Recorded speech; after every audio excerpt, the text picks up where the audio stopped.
All right, welcome everybody. For those of you who are not familiar with me and that I have not had the pleasure of meeting at a membership meeting or having a conversation with, my name is Beverly Nile Holman, and I am the grant specialist over here at Chatham Business Association. And today I will be talking to you about the Community Development Grant, also known as the prior to the NOF or the Community Reconstruction Grant. So we have a couple of more people in the waiting room. We're gonna wait for them to come on and get in while we get this presentation queued up and we'll get started. Thanks for joining me.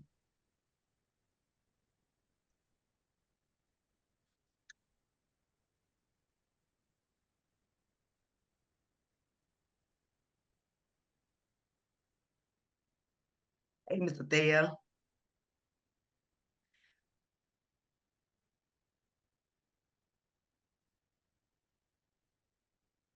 Okay.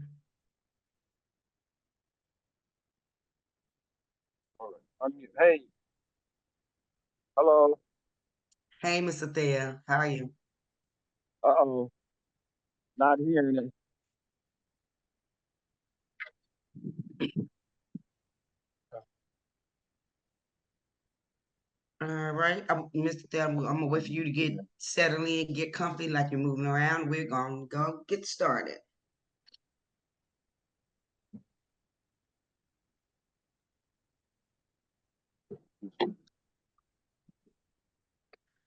All right, so we're here to do an informational info session, as I like to call it, on community development grant. Most of this presentation will be based upon the small application. They have changed a lot of the guidelines and a lot of the process of the community development grant. They divided into 3 tiers. It used to be small and big. Now they have a small, a medium, and a large. So we'll get more into that as we get deeper into this presentation. All right, let's get started. Community development grants. The applications are now open for grants for development projects up to $250,000 for the small grants. The deadline for that, the small grants, is November the 8th, 2024.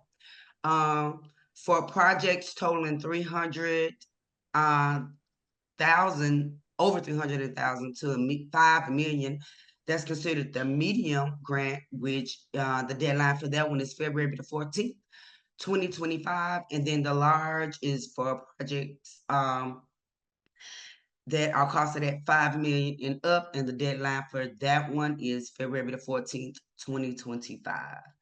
For all of these dates, the deadline time is 11:59 p.m. on the night before. Okay, and that's a.m.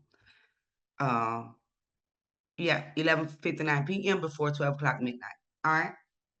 So those are the three grants that they've divided the community development grant into, and we'll get more into those as we proceed with this presentation. All right. So the community development grant, small grants are available for up to $250,000. The CDGS, which is also the acronym for the Community Development Grant, small.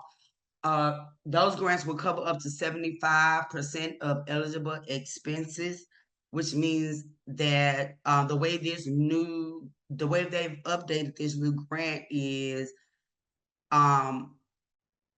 the business owner will only be responsible for 25% of the project cost, where it used to be 50-50, sometimes 75. This is a reimbursement-based grant, which means all expenses must be paid upfront by the business owner, and the funds are reimbursed to the awardees once you submitted the proper documentation and specific construction milestones are met. Selected projects must be completed within 2 years of the orientation and must be maintained for an additional 3 years. Any work completed prior to your orientation would not be considered eligible for this grant. Okay, so it is a reimbursement grant. Um, the projects must be completed within 2 years of the orientation.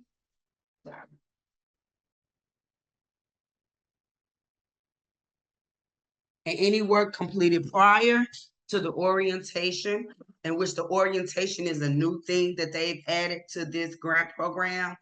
Um, anything done prior to completing that orientation will not be considered eligible on this grant. Okay.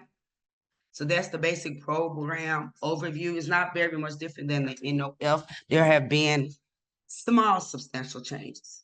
All right, Charles, next slide. Grant awards are based on eligible costs from architecture engineering bids. Maximize this window. Okay. And general bidding contracts. All grants are reimbursement based. Okay. So based on your total eligible project cost, up to 75% of the project cost, the grant pays up to $250,000. And the grantee portion, a minimum of 25% of eligible project costs. Grant awards are capped based on the eligible costs you provide in your application's financing table.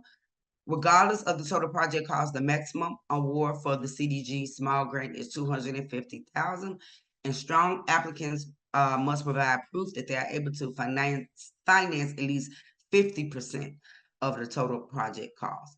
So I'm gonna exemplify that. Strong applications will provide proof that they are able to finance at least 50% of the total project cost. You have to be able to um, show that you can cover half of your project, even though you might not need to, but you will have to be able to show those monies up front as sort of a guarantee, just to let them know, hey, I'll be able to pay any upfront costs, just to make sure that they be able to reimburse you. Okay, next slide. Community development grants are available to any business owners and entrepreneurs, property owners, non-profit organizations, and community develops for revenue generating projects. In this description along there, they have added nonprofit organizations to the board. Previously, for the NOF grant, nonprofits were not able to apply. So now they are. They have added them to the fold, and I think this is going to make it even more difficult for business owners and entrepreneurs, which is why I strongly encourage you guys to connect with the business chamber to help you with these applications, to make for a strong application going in the gate. Because once they don't deem your application is strong, then you have to wait to the next application cycle. Okay. Properties, community development grants are available to properties located in the city of Chicago. So once again, for those of you who have a property, you want to make sure that their property is located within these boundaries for the grant, and including if you want to do acquisitions with this grant, which this grant does offer acquisitions, which means that you can use these grant funds to pay for a commercial property, to do some property acquisition. So we want to make sure they are in the boundaries of this grant. Commercial, mixed use, and light manufacturing projects. Here's another update. Here's another major change that they made. It used to be only for commercial properties. Now they have added mixed use and light manufacturing projects to the fold as well. Once again, it's going to make it very hard for the business owners and entrepreneurs. So we have to make sure that these are some strong applications going in. All right. Mixed use projects must be part of a larger commercial project. Residential expenses must not exceed 25% of the total grant amount, and Eligible residential expenses must be part of a larger building-wide systems improvements, plumbing, tuck pointing, those sort of things. So these are all the things that they've added under the mixed use, under the residential expenses, I'm sorry. So these are some new things that they've added to the grants. I told you they made a lot of changes and stipulations to this grant. It's just not one-sided anymore. Land acquisition expenses is eligible as part of a larger commercial project. Now, I don't know if you guys are familiar with that term acquisition. Earlier, I mentioned commercial property acquisition, where you can actually uh, purchase property through this grant. Now they are enabling business owners and entrepreneurs and property owners to be able to purchase land also. So land acquisition must not exceed the 25% of the total grant amount. All right, so that land acquisition, the cost of that land has to be fixed in with the total project cost as well. Um, this community development grant also covers new construction at vacant sites. I'm talking about building up from top to bottom. Um, that's something new that they've added. And vanilla box projects with a strong community impact. 100% of ground floor tenants must be identified to receive the full grant amount. Okay, so those are some of the new things that they've added to this grant. Everyone who's attending this info session will receive a copy of this presentation, just so you guys can know the new stuff that's going on with this grant. Okay, next slide.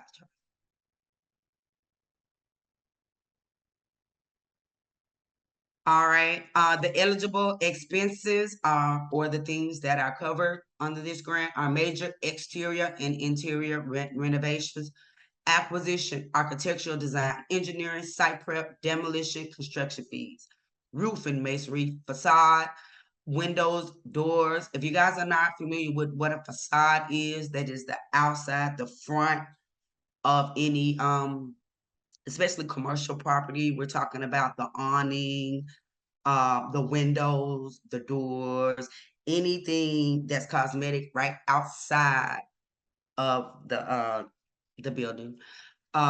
Mechanical systems such as HVAC, electrical, and plumbing. And this right here is a new addition. Anything that you see in yellow in this presentation is new, something that they've added. So with the American Disabilities Act, they've also added accessibility improvements as an eligible expense. That is something good. That is a lot of questions that has came up over the 3 years that I have been working with these applications. They had no kind of constitutions in there for making improvements if you wanted to add a wheelchair rail or add extra spacing to make it more accessible. So that's a great thing. All right, note that the contractors doing this work will need to have a city of Chicago license and an active insurance policy. Other items can be included in the total project cost, but they may not be eligible. All expenses that are submitted will be reviewed. All right, I'm sure you guys have some questions. There will be a Q&A at the end of this presentation. So if you want to jot them down, just so you remember them later, that's great. All right, next slide, Charles. The following project types or conditions are not eligible. All right, so these are the things that are not eligible under this grant. The project's end use involves at least one of the following: social service, assistance, place of worship, religious activities, heavy industry or manufacturing, non-revenue generating activities. So these project types are not eligible. I'm gonna go back and just read through that slowly. Um, Social service assistance, so anything dealing with social services, any places of worship, churches, community centers where they hold religious activities, any heavy industry and manufacturing, non-revenue generating activities, any activities that is not going to produce revenue. You guys have got to understand, the city of Chicago is only going to approve these applications, approve these projects, if they know that in the next 5 years, their business will be able to generate revenue. Okay, so you have to have a strong business, you have to have a strong plan, and you basically have to have an idea of what you want to do, what you're trying to do, where you're trying to do it. You have to come with the location, an idea of a location. Um, you have to really, really know what you're doing, especially in your business, to where it can generate some revenue within the 5 years of starting your project. Okay. The grant recipient is a residential or home-based business. You cannot be a residential or a home-based business to be eligible for this grant. The grant recipient is a government entity. Um, so of course, if you are a government entity, if you are a city department, anything like that, of course, you're ineligible for this grant. Your project will now be completed within the required time frame. Like I said, you have to have an idea. You have to get your estimates. You have to check with at least three, get at least three estimates on the work that you're going to have done, so you can have a tight time frame. So you'll know when these things you'll be able to deliver. You'll be able to get things done within a tight time frame. Your project scope of work is already being funded through another Department of Planning and Development grant. So of course, we know that that's called double dipping, and you can't operate under two grants, especially within the city, state, or federal faction at the same time. That's called double funneling, double dipping. Okay, your construction has already been completed. So this grant is for pre-development only. You cannot go ahead on and start the application, submit your application after the work has already been done, because you have to submit before and after pictures. It just doesn't make sense. Okay. So we have to make sure that you are filing and applying for a use of construction that has not already been completed or started. All right. And if your business has completed another Department of Planning and Development grant in the last 3 years. So by law, you can only apply for the same grant in the same faction, or um, in the same city or state, 3 years. Okay, within 3 years. All right. If you have any questions about that portion, please hold them until the end of this presentation. Next slide, Charles. All right, so we've been over the basic overview, over the eligibility. So let's get deep into the application process. All right. Strong applications will provide proof of project readiness. Project readiness is what I meant by that strong application. Hey, my project is ready to go. I have all my monies in order. All right. I have at least 50% in the bank. Not necessarily saying that I will use it, because as you pay, you get reimbursed. So that is not like you need to pay or cover half of your project costs. You just need to be able to prove that you have the funds to cover your upfront costs. Okay? That's very important. So strong applications will provide proofs of project readiness, including an itemized budget supported by a city license contractor's bid. Okay. Design documents provided by a state licensed architect. Make sure these people have their licenses and their permits in order, people. All right. Of proof of financing for at least 50% of the total project cost, or a plan to secure financing. That plan to secure financing could be, is I'm submitting my application today, but I went yesterday and applied for a loan. and it is still being reviewed, you can use that documentation that says, hey, we've received your loan documents. We are reviewing your documents. We will be in touch with you in 24 hours. You can use that letter or whatever they give you showing that you have applied. You can use that to send along with your application as long as you have a plan to secure the funding, okay? A detailed business plan including up-to-date profit and loss statements. So you have to show them, hey, this is my business. This is what I've been doing within the last year. These are my loss and my profits. This is how much money I can make. They need to see that. You need to be able to show a clear idea of what you're doing and how you're doing it and how you plan to keep doing it for the next 5 years. If you plan on applying for this grant, and you'll also need your audited tax documents from the prior years, anywhere from 1 to 3 years. Okay? All right, let's go to the next slide. Site control. Now, this right here is very, very, very important. A lot of my previous applicants have lost out of the race or cannot continue in the race because they did not have strong site control.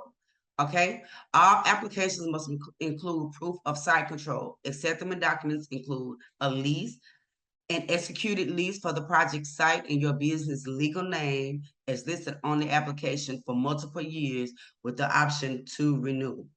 So that's if you're renting a space, and yes, you can rent a space from somebody.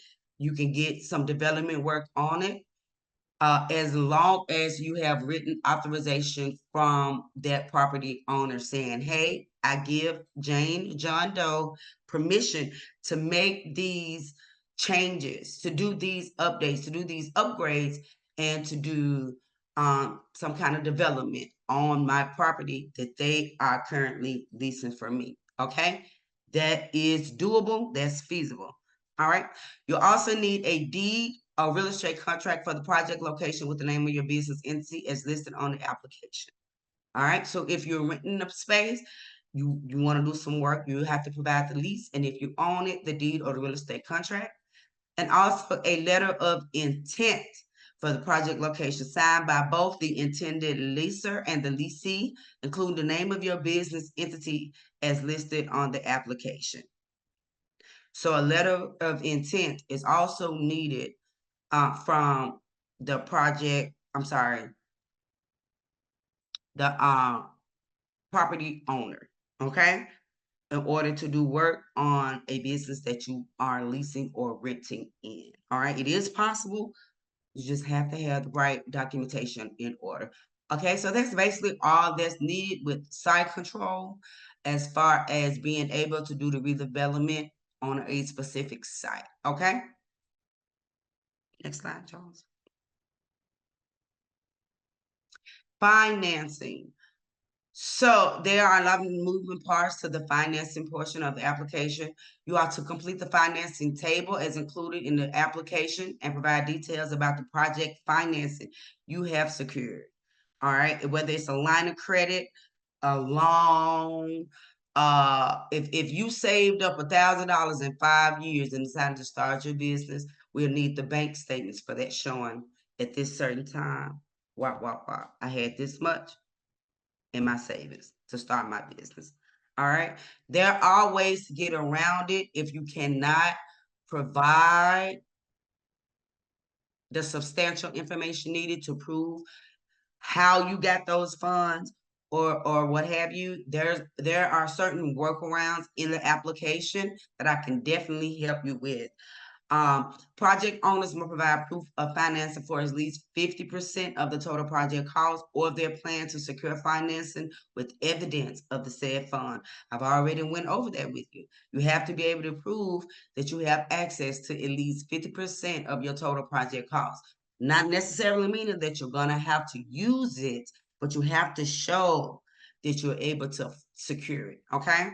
Examples of what constitutes an acceptable and unacceptable example of proof of financing is on the next slide. So let's go to that slide, Charles. All right. So unacceptable examples will be providing an insufficient detail, noting that funds are only anticipated. Hey, I'm waiting on funds. I'll get them later. I'll let you know when I get them. That is unacceptable. Not by not providing any specific evidence for that funding type, whether it's a written letter signed on your company's letterhead stating, hey, I got this. This is how I got it. That's it. All right. That is exactly what that means. You're not providing any kind of evidence for the funding type that you have. Another unacceptable example will list the CDG grant itself under the proof of financing. So you can't be going after the grant and then say, I'm using the grant for my portion of the finance. Okay? That's not how that works. All right, acceptable examples will have specific evidence attached to the application, such as your latest bank statement or a loan commitment letter. And it must be more than 50% of the total project cost. Okay? You guys got that? I think that's very self-explanatory. If you look closely at these graphs, bar graphs that they have here, they're showing examples, okay, of what it looks like in their system. Okay, so that's very important. And like I said, there's workarounds to these things.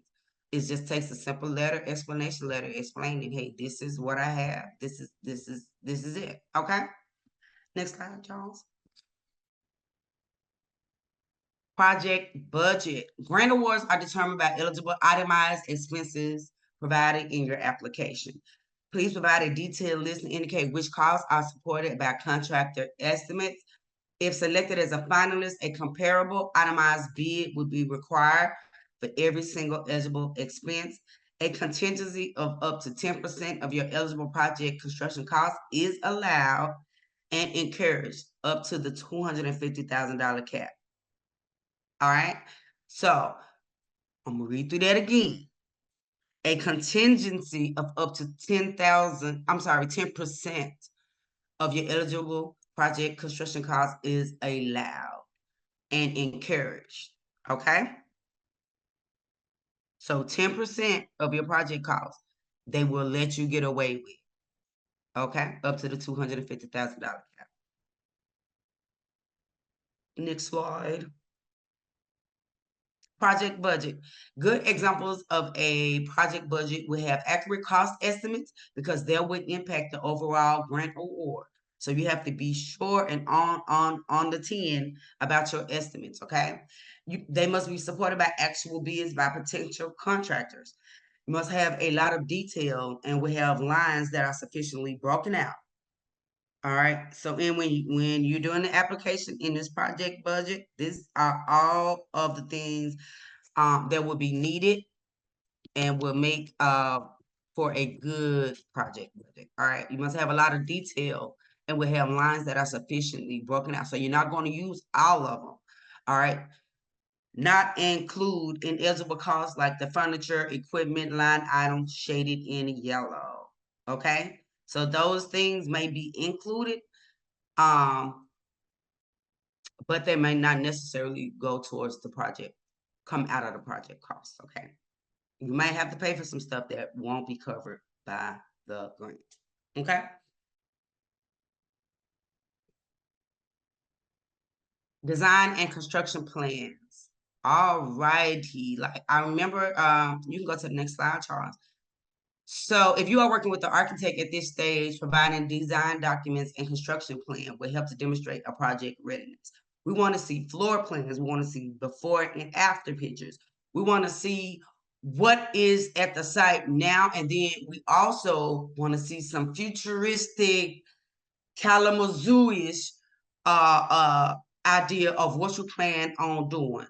Okay, so all of these have to be submitted. Floor plans, before and after, site plans. What do you plan on doing?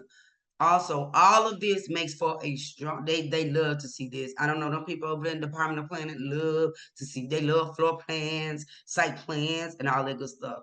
you know. So you want to make your application strong, and you want to have these things on deck to submit with your application. Next slide.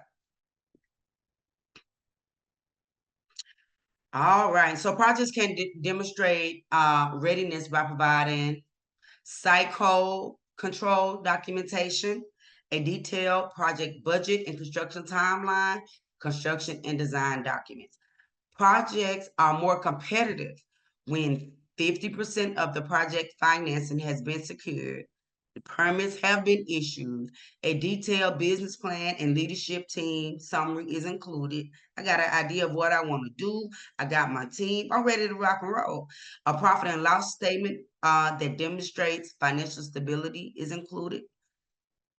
Explain how your project will contribute to the community. Incorporate the neighborhood design guidelines in your plans.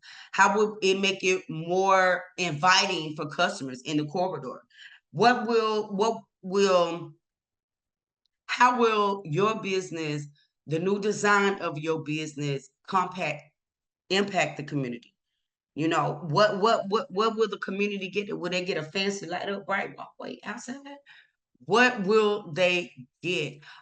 Provide a detailed plan for community engagement and outreach, along with being able to prove and show that your business can generate revenue 5 years after this project is completed or started.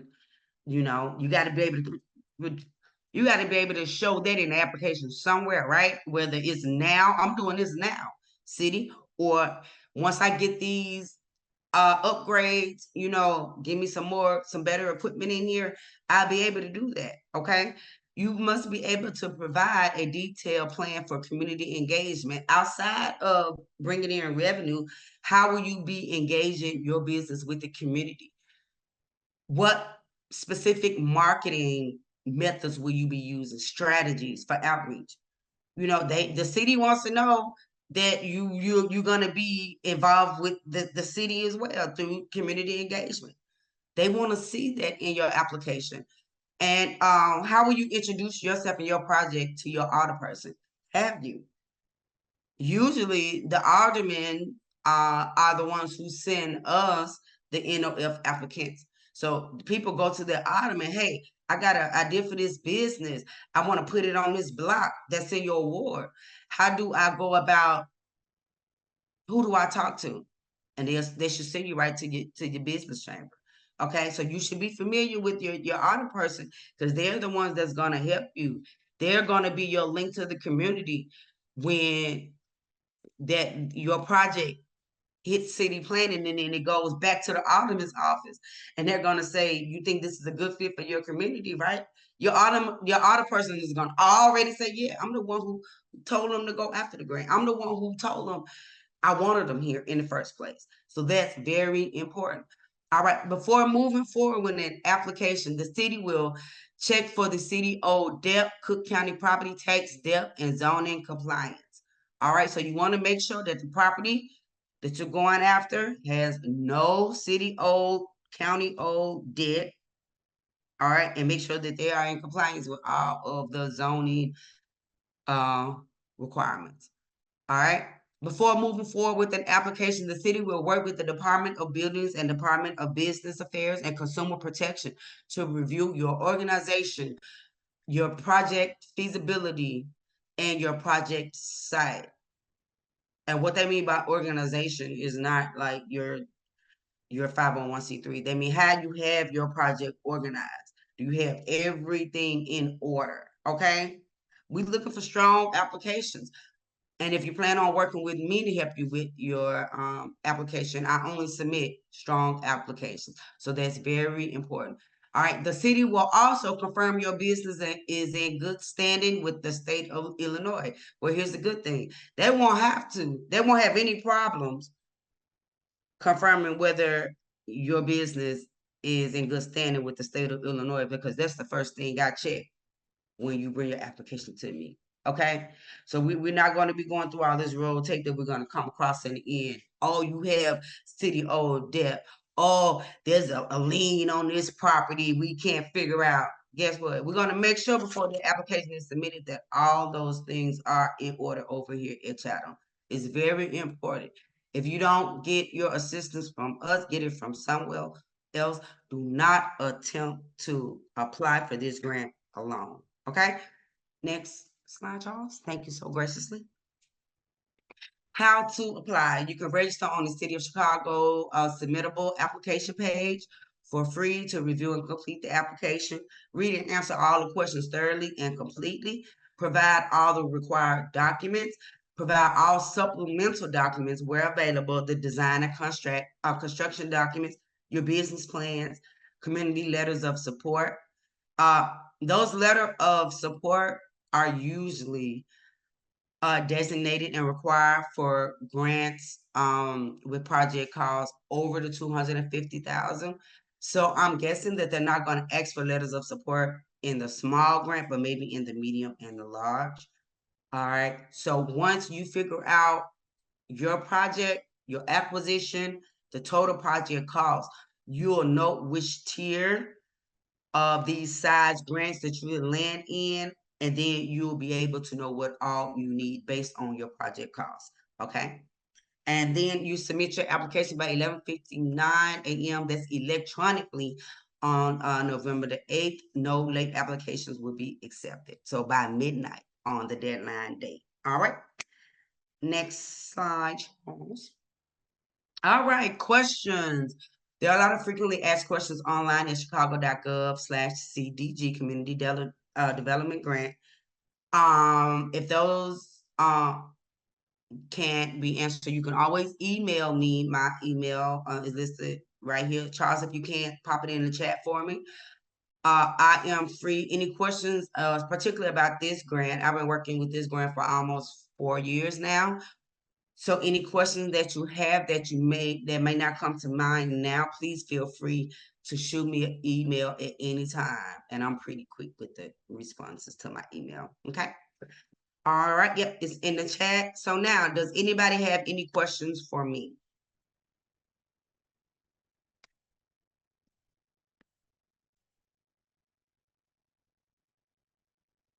If you do, you can just raise your hand.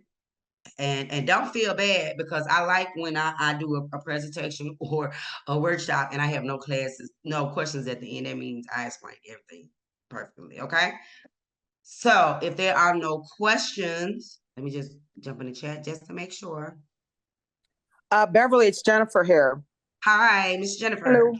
Hello. I know it's not really a question, but the funding, the 50%, you mentioned this, but I just want to reiterate and add more detail to a lot of times what people are doing. They're getting loans, like bridge loans, so that they can show that they have availability to those funds that, have them within that 50%. Because I know because it's up to 250,000 for the small. So your project may not be that much. So project is say 100,000, then maybe you can get a grant. I mean, a bridge loan for 50,000. Right. And it's just so that you have access. You show that you have that funding there, because the reimbursement happens as you go. You may not spend 50,000 right up front. So I really encourage everyone to talk to Beverly, and maybe Beverly and myself will jump on. We'll show you kind of how the money cycle works. It can sound a little like larger of a issue than what it is, but really it's about doing the work, getting paid, doing the work, getting paid, and piecemeal of what you can do, but make sure that your project is in a size that you could get a bridge loan for. Whether you use it or not, it doesn't matter, but it's all going to be based on how much you need and what you're doing with it. So a lot more discussions need to be had, but we're here for you. So just get in touch with Beverly and we'll get it started. Yeah. All and, right. And also one more thing, actually, the NOF grant it went on a hiatus, but they're actually going to kick it back in addition to this grant, but we won't know. We won't know hard answers. Actually, it just came out of city council. So that's going to be released in December. But for now, you can get started on this one. Which is due November the 9th. Okay. Yeah. So the deadline for this one is November the 9th. It's a revolving application. So whenever if anybody who's interested in applying, just shoot me an email and I can go ahead on and get you scheduled so we can do the checklist over you to make sure you understand what is required. And again, I've been doing this for almost 4.5 years now. So I have a very high turnaround rate on submitting strong applications. So let's get this money, guys. All right. All right. Does anybody have any question? Any questions? All right. So I'm going to take that as a successful delivery of this information. All righty. I want to thank you guys for joining me. I hope everything was efficiently explained. And I hope you guys will be interested and ready to move forward when applying for the community development grant. Okay. And also one more thing, this is recorded. So if you do want to come back to it, that will be available to everyone. Yeah, I will send let me screenshot this so I can.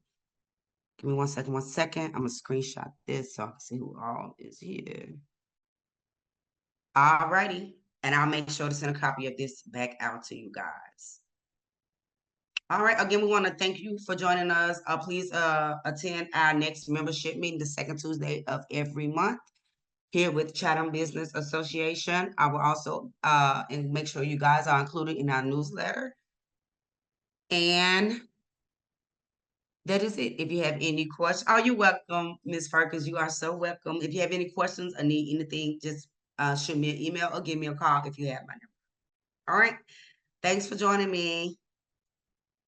Bye, guys.